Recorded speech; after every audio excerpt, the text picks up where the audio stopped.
Hello students, आशा है आप सभी बहुत अच्छे होंगे। हम पढ़ रहे हैं chapter 5 molecular basis of inheritance में ट्रांसक्रिप्शन के बारे में। तो आइए शुरू करते हैं। स्टूडेंट्स, ट्रांसक्रिप्शन प्रोसेस, ये ट्रांसक्रिप्शन वर्ड आपने पहले भी सुना है। हमने जाना कि डीएनए से मैसेंजर आरएनए और मैसेंजर आरएनए से प्रोटीन फॉर्मेशन होता है और इसी को सेंट्रल डॉगमा कहा गया था।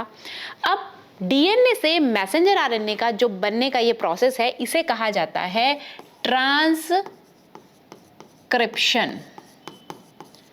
और मैसेंजर आरएनए से प्रोटीन फॉर्मेशन कहलाता है ट्रांसलेशन। तो ट्रांसक्रिप्शन जो प्रोसेस है, तो क्या हुआ कि डीएनए से मैसेंजर आरएनए का बनना, ये प्रोसेस हमें सीखनी है। समझिए कि ये एक सेल है। सेल में डीएनए प्रेजेंट है न्यूक्लियस के अंदर। अब न्यूक्लियस में डीएनए प्रेजेंट है, यानी कि जेनेटिक इंफॉर्मेशन न्यूक्लियस के अंदर है, लेकिन जो प्रोटीन फॉर्मेशन है वो होना है साइटोप्लाज्म में। साइटोप्लाज्म में ही प्रोटीन का फॉर्मेशन होगा। तो यहाँ पर न्यूक्लियस में जो जेनेटिक इंफॉर्मेशन स्टोर करके रखी गई है, उसको बाहर लेकर आना ज़रूरी है, जिससे कि प्रोटीन फॉर्मेशन हो सके। तो न्यूक्लियस से साइटोप्लाज्म में इंफॉर्मेशन को कैसे भेजा जाए, उसके बारे में ये है। तो डीएनए पूरा का पूरा तो बाहर नहीं आएगा। उसके लिए होता क्या है कि डीएनए से ही इंफॉर्मेशन एक आरएनए, मैसेंजर आरएनए की फॉर्म में बाहर भेजी जाती है। आपको पता है कि जो न्यूक्लियस है उस पर पोर्स प्रेजेंट हैं, जैसे कि वो एक गोल बॉल है और उसमें पोर्स प्रेजेंट है। तो ये पोर्स इसी के लिए प्रेजेंट होते हैं, जो ये इंफॉर्मेशन अंदर है सेफ बिल्कुल न्यूक्लियस के अंदर, इसको इंफॉर्मेशन को बाहर भेजा जाना है जिससे कि प्रोटीन फॉर्मेशन हो सके। तो मैसेंजर आरएनए डीएनए से कॉपी करके बनाया जाएगा और उसके बाद वो जो न्यूक्लियर पोर्स प्रेजेंट हैं उनमें से बाहर साइटोप्लाज्म में भेजा जाएगा। तो हमें पढ़ना है कि डीएनए से मैसेंजर आरएनए कैसे बनता है, यानी कि हमें पढ़ना है ट्रांसक्रिप्शन। ट्रांसक्रिप्शन की प्रोसेस डीएनए से मैसेंजर आरएनए बनने की प्रोसेस है। आपको पता है कि डीएनए डबल स्ट्रैंडेड होता है और आरएनए सिंगल स्ट्रैंडेड। तो यहाँ पर होगा क्या कि डबल से सिंगल में जाएगी इंफॉर्मेशन, सिंगल स्ट्रैंडेड में। साथ ही डीएनए से जब मैसेंजर आरएनए बनेगा तो वहाँ पर ए, सी, जी, एडेनिन, साइटोसिन, ग्वानिन तो सेम रहेंगे, लेकिन आपको पता है कि आरएनए में टी की जगह पर यू प्रेजेंट होता है, यूरेसिल प्रेजेंट होता है। तो कुछ छोटी छोटी सी चीजें हैं, हमें ध्यान रखनी होंगी पढ़ते समय भी। शुरू करते हैं कि यहां पर देखिए आप, ये दो स्ट्रैंड्स दिए गए हैं, 3:5, 5:3।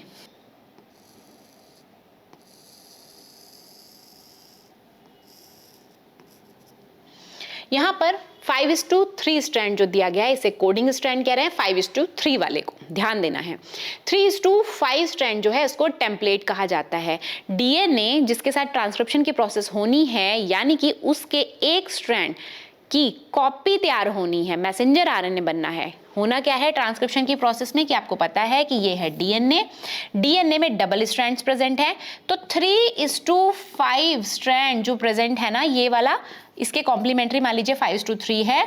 तो यहाँ पर 3:5 जो है ये बिहेव करेगा टेम्पलेट की तरह, टेम्पलेट स्ट्रैंड। अब आपको पता है टेम्पलेट स्ट्रैंड क्या होता है, हमने रेप्लिकेशन में भी पढ़ा था कि टेम्पलेट स्ट्रैंड वो स्ट्रैंड है जिसकी कॉपी तैयार होगी।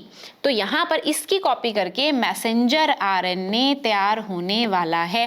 अब ये जो अपोजिट स्ट्रैंड है टेम्पलेट स्ट्रैंड का, इसको बोला जाता है कोडिंग स्ट्रैंड, कोडिंग स्ट्रैंड। इतनी बात समझ आई। अब यहाँ पर एक, जहां से स्टार्ट होगी प्रोसेस, उस जगह को, उस प्लेस को प्रमोटर यहाँ पे बोला जाता है, ये प्रमोटर साइट है, ये टर्मिनेटर साइट है। तो यहाँ पर प्रमोटर पे ही ट्रांसक्रिप्शन जो है वो स्टार्ट होगा, स्टार्ट साइट है। तो ये जो ट्रांसक्रिप्शन यूनिट है ये पूरी की पूरी, यानी कि जहाँ पर ट्रांसक्रिप्शन का प्रोसेस होना है वो इस तरीके से दिखता है कि पहले प्रमोटर जीन होंगे, यहाँ पर टर्मिनेटर जीन होंगे, बीच में ट्रांसक्रिप्शन वाला पार्ट होगा जिसको कि ट्रांसक्राइब होकर के मैसेंजर आरएनए फॉर्म होना है। आगे बढ़ते हैं, समझते हैं कि 3:5, 5:3 ये 2 डीएनए के स्ट्रैंड्स हैं। अब यहाँ पर होगा क्या कि जो प्रमोटर रीजन है वहां पर आरएनए पॉलीमरेज जो एंजाइम है ये है DNA dependent RNA polymerase enzyme. तो ये क्या करेगा, ये सबसे पहले इनिशिएशन की प्रोसेस करेगा। क्या करेगा इनिशिएशन की प्रोसेस में कि ये आता है डीएनए की प्रमोटर साइट पे और अकेले नहीं आएगा, अकेले नहीं आता है। जो इनिशिएशन की प्रोसेस है यानी कि ट्रांसक्रिप्शन की प्रोसेस स्टार्ट जो ये करेगा ये अकेले नहीं करता है, ये सिग्मा फैक्टर को लेकर साथ में आता है। सिग्मा फैक्टर इसके साथ आएगा, sigma factor plus RNA polymerase, ये 2 यहाँ पर जो दिखाए गए हैं ये दोनों ही साथ में यहाँ इसीलिए दिखाए गए हैं। अब ये जैसे ही यहाँ पहुंचेगा डीएनए प्रमोटर साइट पर, वहां पर अनवाइंडिंग होनी शुरू हो जाएगी। आपको पता है डीएनए के दोनों स्ट्रैंड हाइड्रोजन बॉन्ड जो हैं उनकी वजह से आपस में जुड़े हुए होते हैं। तो हाइड्रोजन बॉन्ड यहाँ पर भी टूटना शुरू होंगे और डीएनए की अनवाइंडिंग शुरू हो जाएगी। तो ये जो है ये है प्रोसेस इनिशिएशन की, हो चुका है इनिशिएशन, यानी कि जो प्रोसेस है वो स्टार्ट हो गई है। अब उसके बाद नेक्स्ट प्रोसेस होती है इलोंगेशन। इलोंगेशन में क्या होगा कि आरएनए पॉलीमरेज जो है वो धीरे धीरे न्यूक्लियोटाइड्स लगाना शुरू करेगा टेम्पलेट स्ट्रैंड के अगेंस्ट में। यानी कि जो टेम्पलेट स्ट्रैंड है, मान लीजिए यहाँ पर A T C G ये है टेम्पलेट स्ट्रैंड, तो यहाँ पर मैसेंजर आरएनए जो बनेगा वो बनेगा A के कॉम्प्लीमेंट्री U, T के कॉम्प्लीमेंट्री A, C के कॉम्प्लीमेंट्री G, G के कॉम्प्लीमेंट्री C। तो ये मैसेंजर आरएनए इस तरीके से यहाँ पर ये वाला जो आप देख रहे हो ये इस तरीके से कॉम्प्लीमेंट्री इसके बनना शुरू हो जाता है। अब साथ ही क्या होगा कि जैसे जैसे ये आगे बढ़ेगा तो धीरे धीरे साइट आएगी जो हमने पढ़ा था टर्मिनेटर साइट। टर्मिनेटर साइट तक पहुंचते पहुंचते जो सिग्मा फैक्टर है वो हो जाएगा रिलीज। अब आरएनए पॉलीमरेज धीरे धीरे आगे बढ़ा, सिग्मा फैक्टर को रिलीज कर दिया, फिर आ जाएगा रो फैक्टर। रो फैक्टर के साथ मिलकर के आरएनए पॉलीमरेज जो है वो यहाँ से रिमूव होगा, मैसेंजर आरएनए यहाँ से रिमूव हो जाएगा। मैसेंजर आरएनए को यहाँ पर बोला जाता है हेट्रोन्यूक्लियर मैसेंजर आरएनए।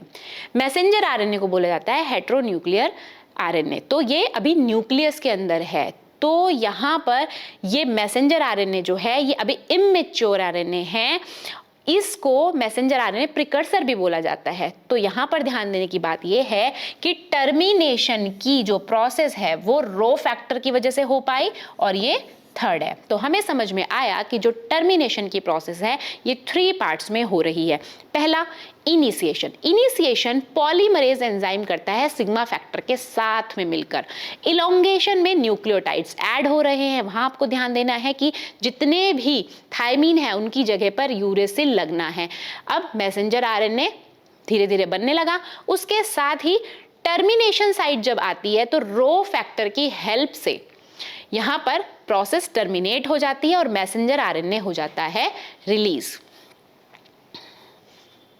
तो स्टूडेंट्स, ट्रांसक्रिप्शन की प्रोसेस के बारे में हमने अभी जाना, इससे आगे के भाग के बारे में हम अपनी नेक्स्ट क्लास में जानेंगे। तब तक के लिए धन्यवाद।